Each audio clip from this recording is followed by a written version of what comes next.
Bapak ketahui ada beberapa tahap. Diawali 2012 bahwa kami melakukan pengkajian. Sebetulnya pengkajian apa yang ada di sini. Setelah dikaji, itu pun oleh para ahli, para semuanya, para profesor, dikaji, diseminarkan. Diseminarkan, setelah itu baru kita pengupasan. Pengupasan itu hanya dikupas, ada apa kandungannya. Nah, baru tindak lanjut setelah ini ada eksposnya untuk ramai. Nah, sudah dinyatakan kata saya tadi, dimungkinkan sangat ada pernah kehidupan sehingga berani mengatakan bahwa ini situs Kebun Jambe. Nah, nama situs Kebun Jambe pun belum kami tentukan apa sebenarnya nama di sini situs Kebun Jambe. Ini kan baru penelitian nih. Selanjutnya, bapak-bapak, ibu-ibu, setelah liungan ia diterima oleh kami akan pandu, diawali dari di depan. Di sini kan ada makom Sukma Adam. Ini ibu bapak mangga pada ziarah. Dan di depannya itu kenapa ada kotak nanti dibolongin, itulah kami melakukan penggalian. Ada apa sebenarnya di sekitar situ. Dilanjutkan di ke sebelah barat lagi, itu ada makom Nyi Ronggeng. Ke tengah ke utara berarti itu merupakan titik sentral, karena di sini merupakan kayak semacam bukit. Ini dimungkinkan bahwa paling atas adalah disebutkan teras atas. Teras atas itu sudah bisa dinyatakan dengan adanya situs, karena di situ terdapat struktur tumpukan batu yang rapi, di bawahnya pakai kerikil, ibu-ibu bisa dilihat di tengah. Terus semacam ke teras kedua, ketiga dan selanjutnya sampai ke jurang bahasa Jerman, itu ada merupakan tumpukan yang rapi. Dimungkinkan bahwa tempat ini adalah merupakan satu tempat ritual ataupun tempat pertemuan dan sebagainya. Kami masih baru bisa menduga-duga. Namun demikian, kami mengharap kepada ibu bapak, karena di sana itu banyaknya ada tambang, ada benang, dan ada patok-patok. Mohon dengan sangat mungkin ada tumpukan tidak mengganggu kepada tanah yang ada gundukan-gundukan itu, tidak diganggu dengan tumpukan batu, dan juga batasan-batasan tambang dengan benang ataupun apapun. Misalkan mohon izin apabila menemukan sesuatu dalam rangka perjalanan, ya jangan dibawa, gitu ya. Karena kami pun belum selesai. Karena di sini kami beberapa hari, dan kami pun di sini dengan temuan-temuan yang ada, mungkin saja tidak terlihat oleh kami, tapi oleh bapak ibu terlihat, ya bisa ditunjukkan saja. Nah, ini salah satu ini Bu. Ini cekurang mah dapat ulinan budak Bu. Nah, ini merupakan salah satu gerabah.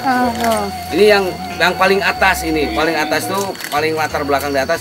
Itu susah Bu milarinya Bu, hanya paling beberapa senti saja dari sana. Nanti masih banyak Om. Nah, ini salah satu ya. Nyata gitu aja. Sebelah kirinya ya, boleh. Yang kecil. Nenek moyangnya orang-orang Provinsi Jawa Barat dan nenek moyang kita semua sudah pernah di sini zaman dulu. Kapan dulunya? Ternyata kemarin dari diskusi dengan tujuan pembukaan kotak ini adalah untuk mencari sudut. Kalau tadi kita yang kotak yang pertama, kita mencari batas yang garis tengah ya. Tapi belum ketemu sudutnya Pak yang di sana. Nah, yang kotak ini dan kotak sana kita untuk identifikasi atau pengenalan sudut. Dan ternyata di sini kita menemukan kita belum mendapatkan indikasi batas teras kedua. Mungkin di sekitar 4 meter atau 2 meter ke arah selatan mungkin kita bisa temukan.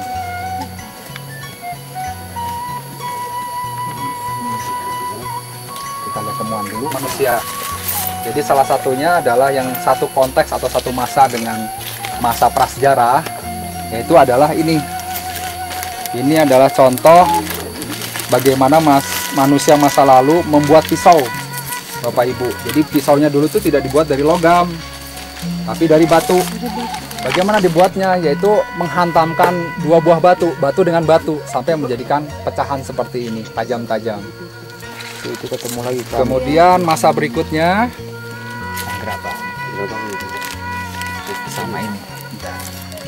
Kita juga punya temuan gerabah. Gerabah ini salah satu gerabah yang spesifik masyarakat yang disebut dengan masyarakat kebudayaan Buni, yang pusatnya ditemukan di Buni, Bekasi. Dan ternyata pengaruhnya adalah mulai dari Batu Jaya sampai ke sini dengan ditemukannya ini gerabah seperti ini. Gerabah Iya, tak puncaknya deh. Iya. Hanya di berdiri sama kita. Coba ya tadi bisa. Coba Makan ya. mawak. ini bentuk yang tertinggi ya. Ini teras tertinggi. Ya.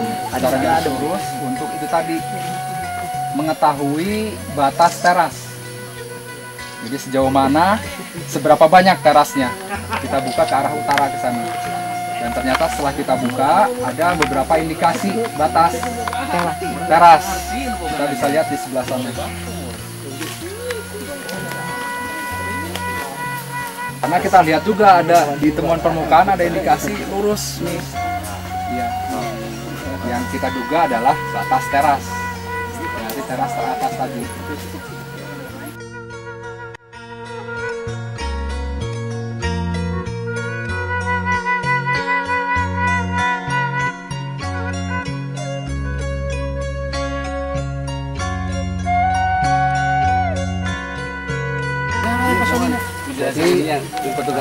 Jadi setelah kotak itu selesai dibuka dan diputuskan untuk membuka kotak lain, maka proses perekaman datanya kita mulai. Yaitu tadi ada 3 hal proses perekaman. Yang pertama adalah foto, dipotret, kemudian ada penggambaran dan uraian verbal oleh arkeolog. Nah, ini salah satunya adalah proses penggambaran. Jadi peletakan bentuk kemudian arah setiap batu digambar sebagai suatu data yang melengkapi data satu kotak. Ih, kudu taliti bener. Iya, kita ukur keletakannya, bentuknya, miringnya. Ininya sungai-sungai kecil, dan itu juga salah satu yang membuktikan bahwa kebanyakan situs kan ini Bu, ketika manusia ada di situ dia perlu elemen penting untuk hidupnya, salah satunya adalah air. Dan di sini juga dekat sekali dengan air. Ini juga satu kelompok juga ini kita.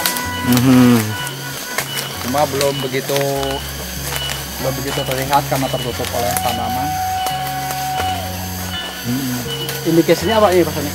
Ini kita ada pengelompokan batuan yang di sekitarnya tidak ada Pak, dan dia dibuat tinggi. Nah, untuk bisa menjawabnya kita harus observasi. Dia mengelompok dengan gunduk. Ada miripnya dengan Gunung Padang juga. Di Gunung Padang juga dari Mataram Utama, dan setiap teras itu dia punya kelompok-kelompok sendiri. Berdiri dengan batuan sendiri. Setiap terasnya ada. Sampai yang teras terakhir itu ada 6 kelompok batuan. Lebih tua dari Kerajaan Tarumanegara di sini, prasejarah. Jadi karena abad ke-1, abad ke-1. Pra.